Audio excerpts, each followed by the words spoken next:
Happy midweek, chikahan mga kapuso! Nothing but good words and memories sina Allen Dizon at Jerry Gonzalez sa namayapang national artist na si Nora Honor. Kapwa nila nakasama sa isang pelikulang Superstar at ngayon, tandem naman sila sa bagong film. Makichika kay Lars Santiago.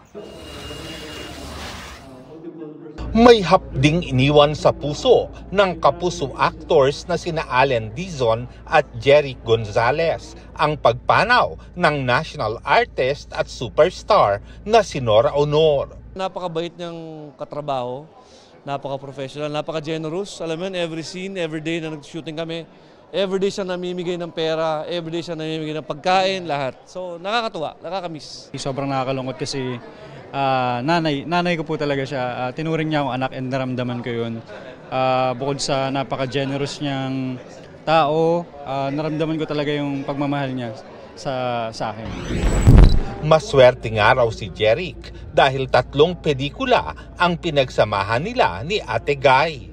Habang may isang pelikulang natapos si Allen kasama si Nora na hindi pa napapalabas. Magkasama ngayon sa pelikulang Fatherland, sina Allen at Jeric. Iikot ito sa kwento ng pagmamahal sa pamilya at bayan.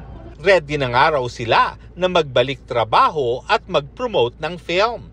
Lalo't kaya siya naging Fatherland dahil si Inigo, yung role dito, hinahanap yung tatay niya. Pero habang hinahanap yung tatay niya, nakita na lahat kung paano niya nakita yung Pilipinas, paano nakita yung fatherland niya. The story, talaga pong papakita rito yung pagka-Pilipino natin. Lars Santiago, updated sa showbiz happening.